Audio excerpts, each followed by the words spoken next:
2017 Ford Focus.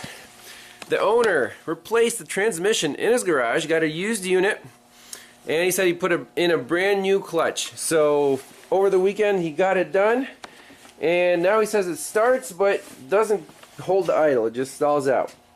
So here is the original transmission and the rusty dual clutch that was underwater. This thing is completely junk, and he said the actuators, he put brand new ones in. This is from the replacement transmission, so these are still usable. Have the ball screw and the little rollers, and so this basically pushes on the throwout bearings. And he said the other ones were so rusty he just threw them away. They were completely messed up. Everything was stuck. So now let's do a full code scan. Hopefully the car will actually drive today. Let's do a report. Okay. Save that.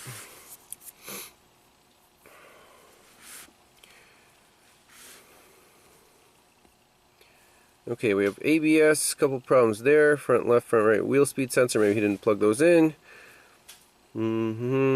IPC, control module input power A. Yep. Battery voltage. It says TCM's okay, PCM's okay. Everything should be good.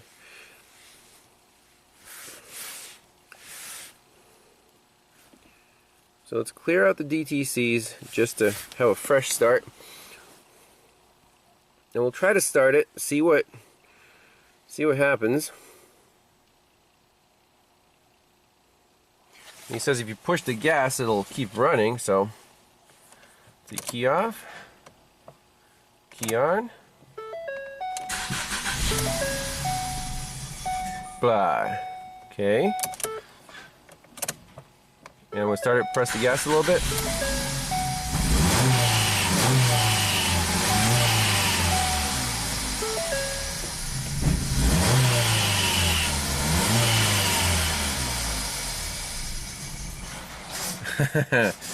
Okay, let's go into the PCM. See if we set any codes. It's definitely not right.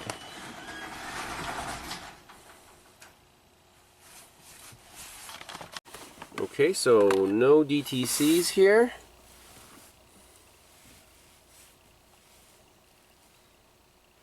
Let's read the data stream. I really, unless something major is unplugged, like a vacuum line, or, well, he said everything's plugged in. Just want to take a quick look at the mass airflow reading. Where is our mass airflow? Mass airflow grams per second. Okay.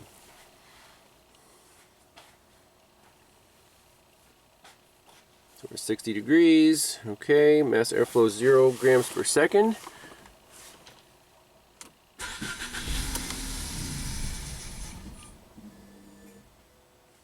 Okay.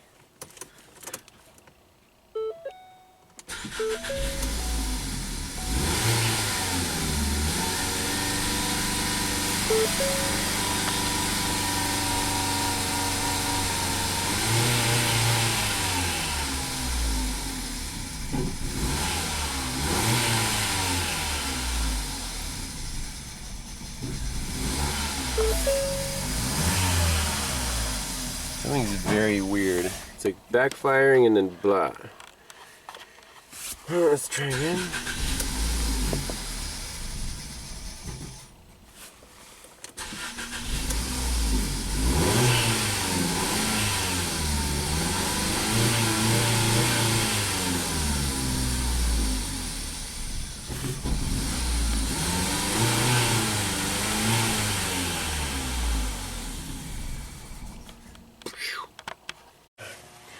Okay, so mass airflow sensor, I unplugged. I just want to see what it does without the mass airflow sensor to see if it stays running.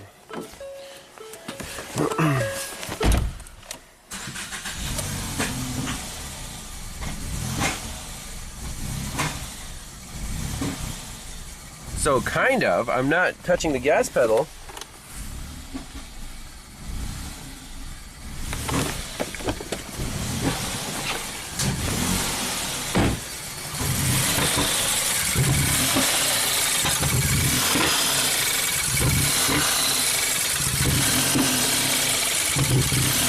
Big backfiring, yeah?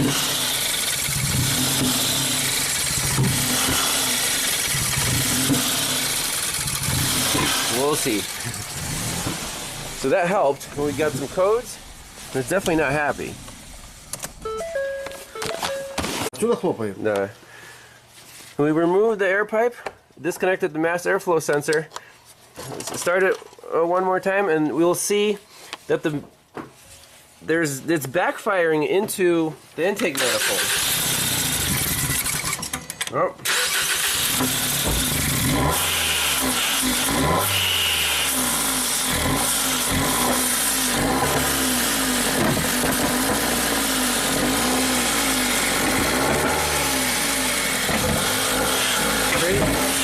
Okay. So no fault code stored, and this engine runs like crap. You would think it might be a timing problem, but nothing was touched with the timing. It sounds like it's backfiring into the intake manifold. I want to do a quick leak check with the smoke machine just to rule out any potential vacuum leaks that, because he did take off the intake manifold and the throttle body when doing this procedure. And then we'll take this further. Very weird symptom. Okay, with the smoke machine, there's definitely a leak at the intake manifold gasket. You can see it right there. It's coming up through here. So something did not seal correctly, so we're going to pop off the intake manifold here and see what's going on.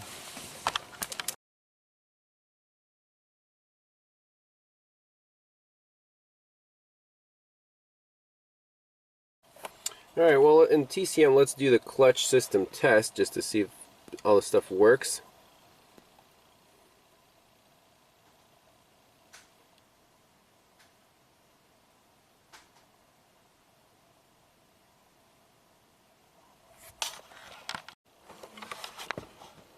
So it's doing its thing.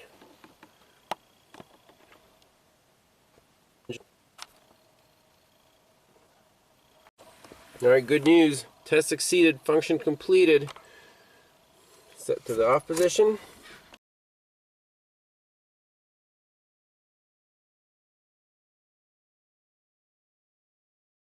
Everyone, welcome back to Pine Hollow Auto Diagnostics. Hopefully this is the last part on this 2017 Ford Focus. Good news, it runs, it drives, new transmission and clutch work fine. From last time, the owner actually found a vacuum line disconnected under the intake manifold. That's what we're seeing the smoke come out of. So it idles fine.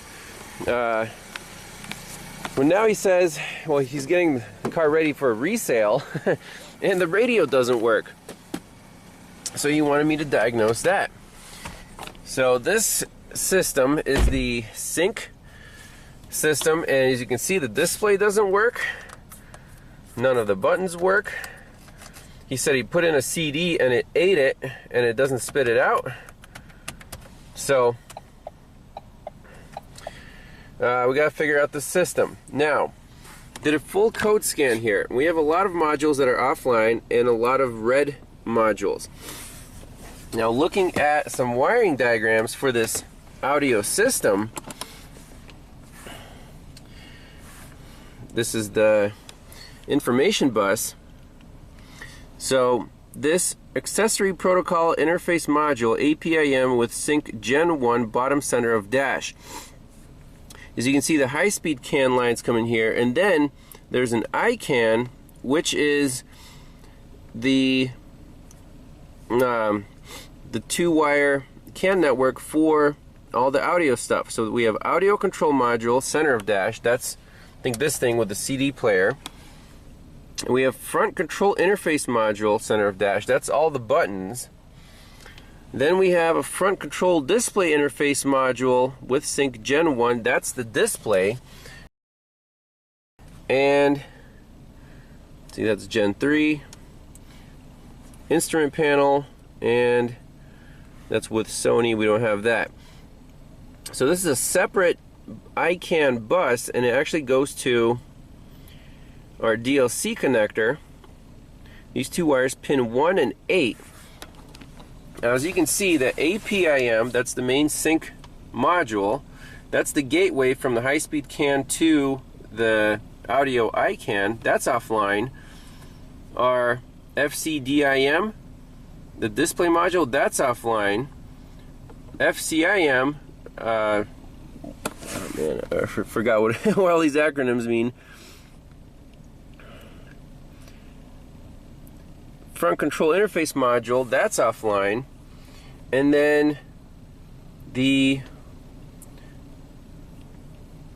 ACM, the audio control module, is online. That's interesting. So we can talk to this thing. So let's do a full report here and see what communication codes we have or don't have, and then go from there. Alright, so here we go. ABS module. ACM is saying missing communication with front control's display interface module. So that's saying this audio control module, the CD player, is missing communication with the display. Okay, that makes sense. BCM, IPC, missing communication with front control's display interface module. Same code there. PCM, all this stuff, probably because he had some stuff unplugged. Battery voltage, restraint control module, missing communication with accessory protocol interface module. That's the main sync module there. Okay. Cannot engage reverse, data received from ECM invalid. So let's delete all these codes, rescan it, and then chase whatever's offline. So looking at the wiring diagram for the radio circuit, it looks like the speakers, stereo right, stereo left,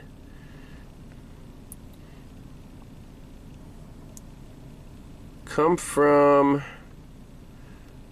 let's see, where are the speakers here?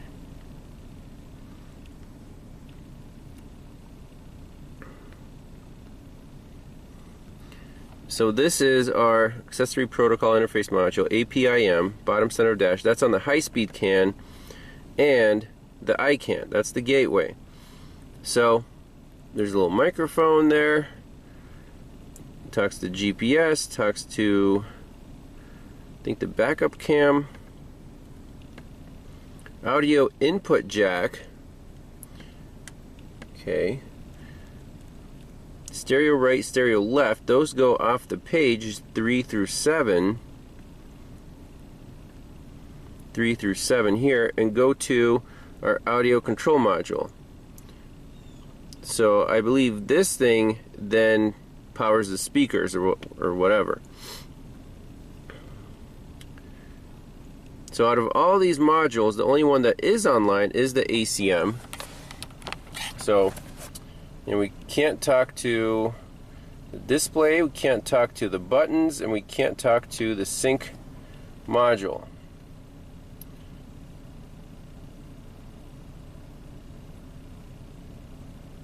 Module is not responding.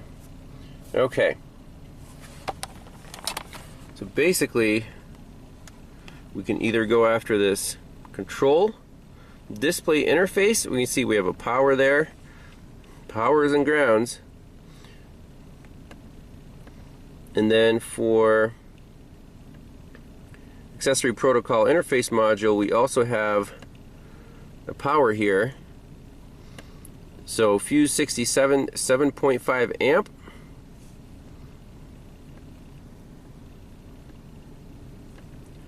And fuse 79, 15 amp. So if our ACM is online, this fuse is obviously good. However, if our front control display interface module and our accessory protocol interface module is offline. Let's check fuse 67 7.5 amp in the BCM. So the BCM lives under the dash here, and fuse 67 is going to be this 7.5 amp. So it's hot on that side. Boom, blown fuse. So what do? Let's install a high current test light across that, see if there's a short to ground. And if there isn't, then we'll just replace the fuse. Uh-oh, bad news. We do have a short to ground. Bright test lights, nothing came back online. This is why we do the test light method before popping in a new fuse, because that fuse would have just blown. So key off. Is that hot at all times? Yes, it is hot at all times. And where does that go? It goes to our ACM, it goes to our GPS, upper right side of dash. It goes to front control display interface module. So it goes to 3 places. Where could this be shorted to ground? This guy right here. Alright, so we have our short to ground here, and on connector C2280E, I want to unplug it and see if the short to ground is on that connector. So here it is, C2280E pin 6. That would be our brown and red wire. So unplugging this connector, this one,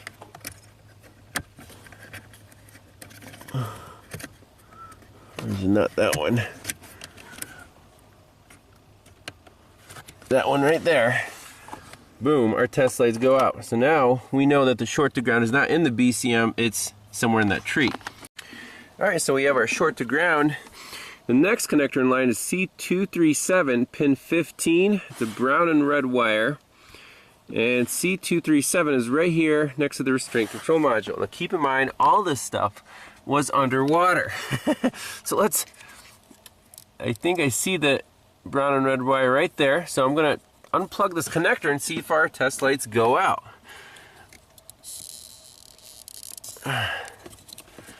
Now this might be easier said than done.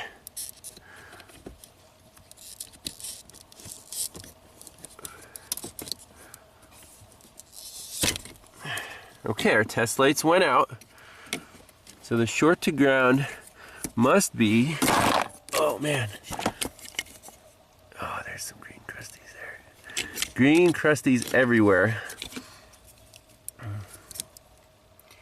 Green crusties right there. Green crusties. So let's go on this brown and red wire.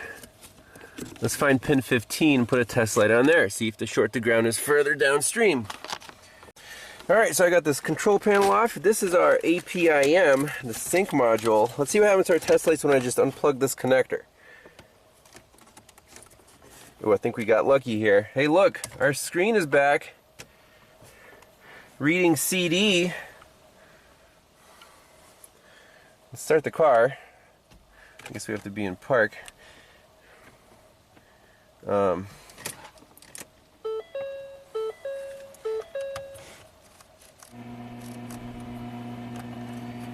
Ejecting CD, so our screen is online. Our CD player should work.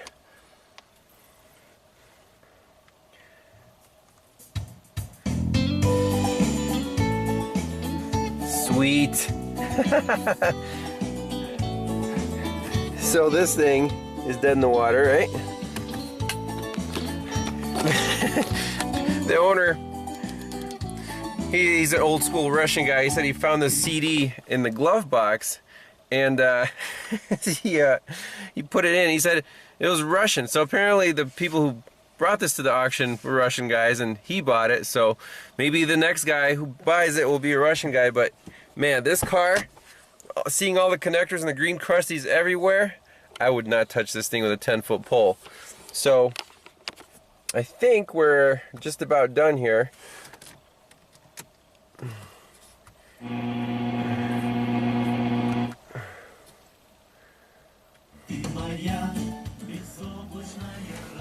So if we plug this APIM back in,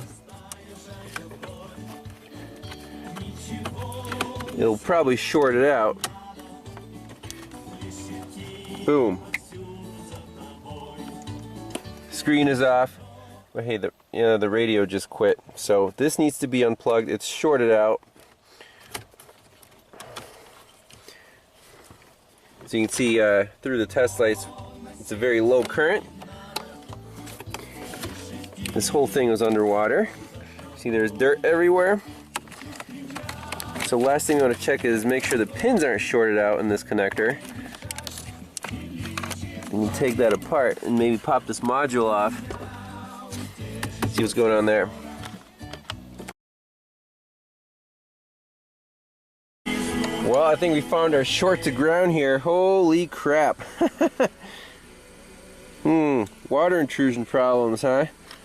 So this must be the, oh man. Do not buy flood cars, people. I think you can see the water line right about there. So this module is sitting like this. And right there is the water line. So the water was up to here. Completely ridiculous. Here's your problem, dude. And it must have been salt water. I mean, that's ridiculous how bad the corrosion is. So let's scan everything in the car one more time and see if that's the only module that's offline.